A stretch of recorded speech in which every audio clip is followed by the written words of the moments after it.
What's up, everybody? JB here with another episode of ShineHard Family. I'm here with Justin Johnson. He is from St. Louis. He's a financial advisor right now located in Chicago. He's doing an awesome project called Kicks for the City. So we're here to find out more about what he does and also about his organization. So Justin, what's up, boss? How you doing, man? Doing good, man. How you feel? Happy to be here, man. In DC for a day, so just glad to be a part of the show. Only here for the night. Yes, sir. We gonna have a good time. That's what's up, man. So whenever I talk to successful and talented people, it's always fascinating to me to really understand where their journey began. So tell me a little bit about your childhood and what growing up was like for you. Good question. So originally from the St. Louis area. I was born in California, Los Angeles area, and only lived out there a couple years. First moved back to the St. Louis area, and being an only child, I was very close with my parents. Okay. So I'm an only child too. yeah, they call us spoiled, man, but we just understand. Independent. There we go. So things were good. You know, I was very close with my parents, but they're from the East St. Louis area, which is, I mean, it's low income. It is a poverty-stricken area, and I saw them work to get out of that area. And growing up over time, I would just see my parents work hard, whether it was the 4:30 a.m. workout, waking up in the morning, whether it was mom coming home late at night. And just over time, you know, I've seen my parents go from getting by to doing pretty well for themselves. So just blessed to see that example in the household. Absolutely. So who did you look up to as a kid? I definitely say probably I had two older cousins that, you know, it's kind of interesting that who you start off looking up to is not necessarily who you look up to as time progresses. Yeah, for sure. But I'd say present day, I'd have to say my father, and I'm definitely blessed to have him in my life. But as far as just being a real person, he's really set that example for me. Nice. What does your father do? He's a financial advisor as well. Yeah, Good. He's 28 years in.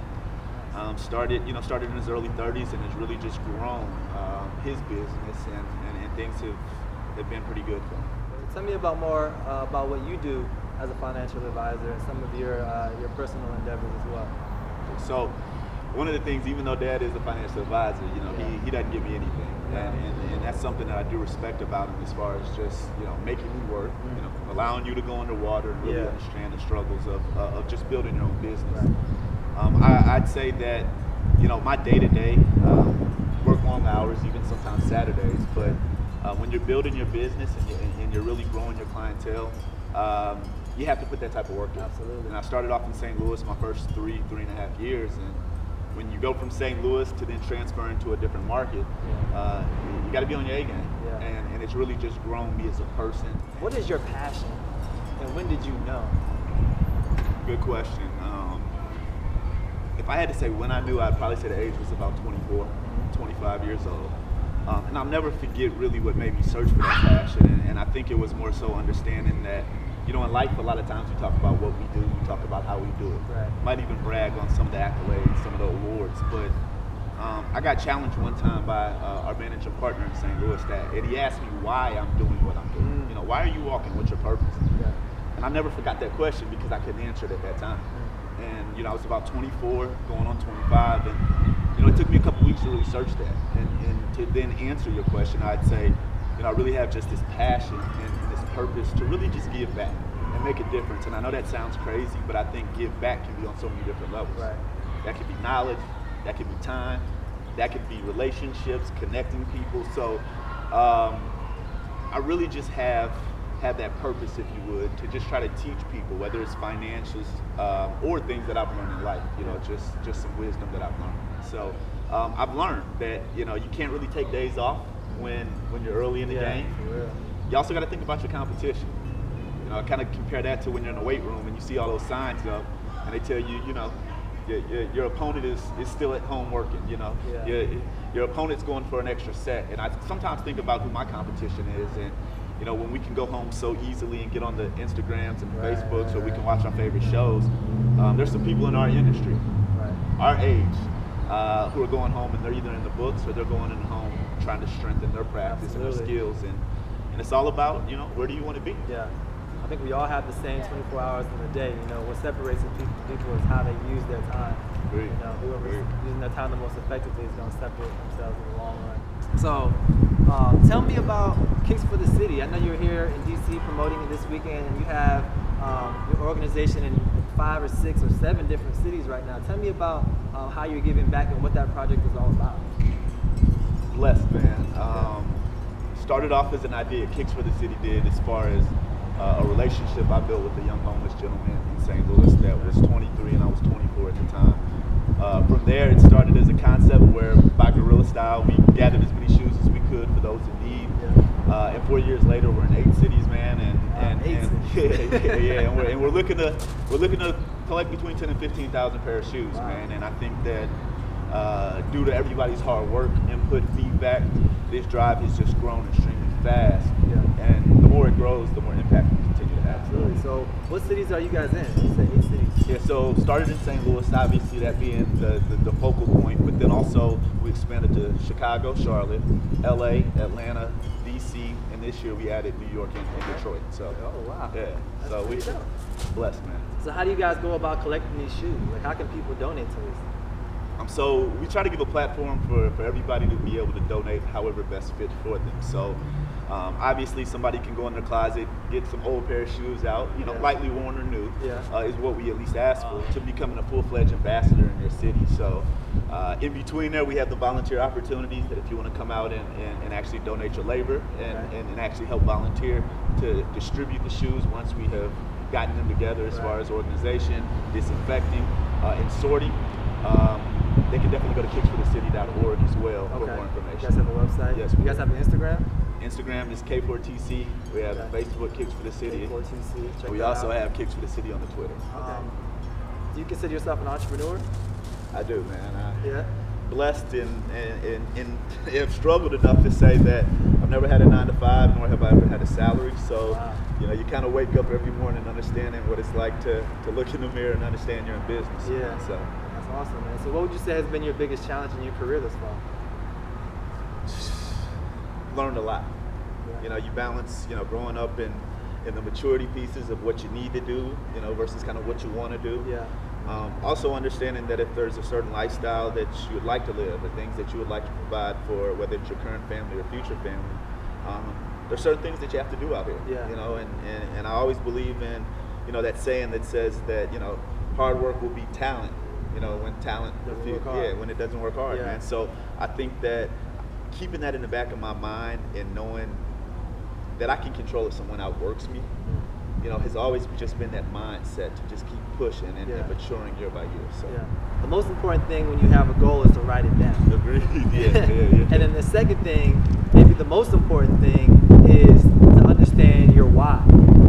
Because your reasons will push you and motivate you to get up and work for your goals and strive for your goals every single day. Great. So for you, what would you say are your goals, maybe your 5-year and your long-term career goals, and then what are your whys behind those goals?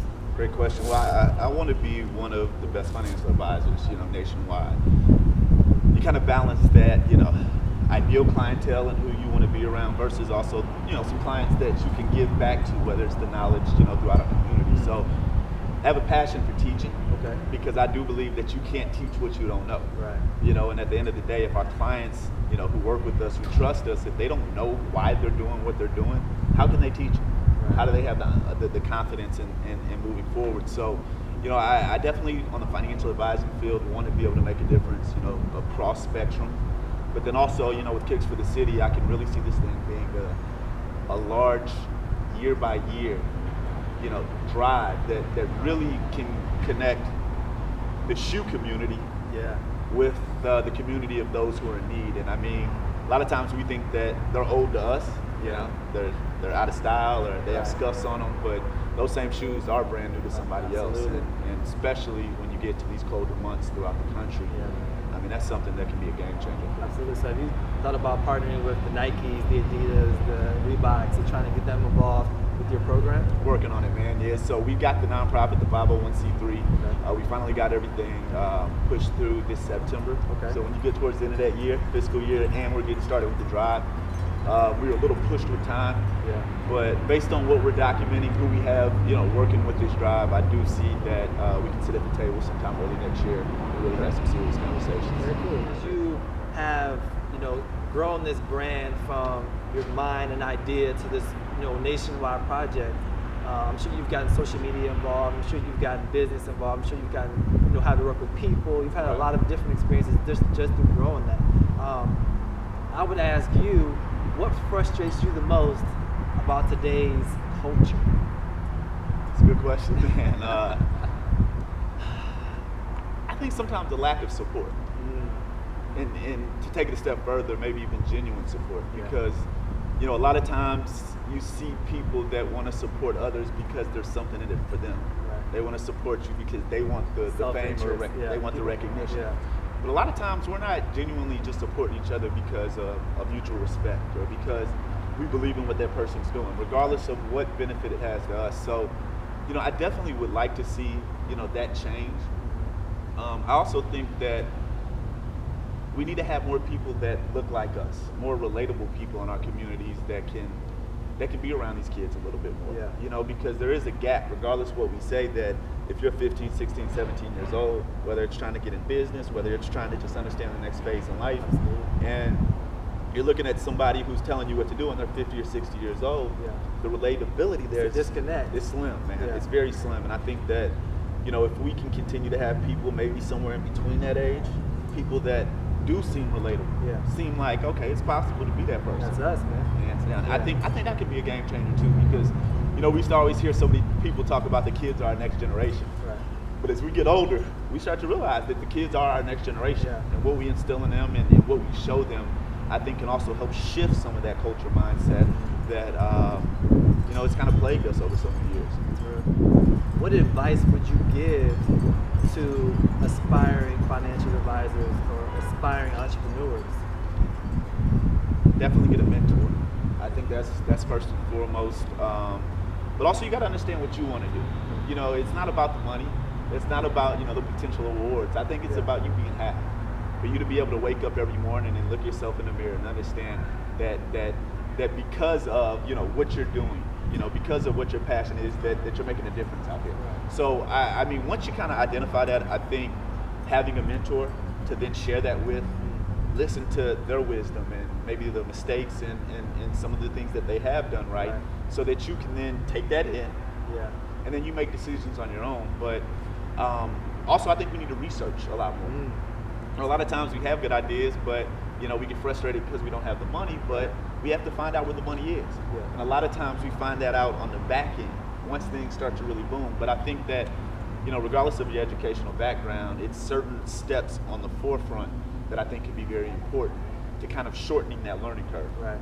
And reducing those mistakes. So finding that mentor can save some time. Right? I think the mentor is extremely important, and obviously we always say hard work. But there are people waking up at 4:30 every morning. There are people shutting it down at 10, 11 at night, and even longer. Right.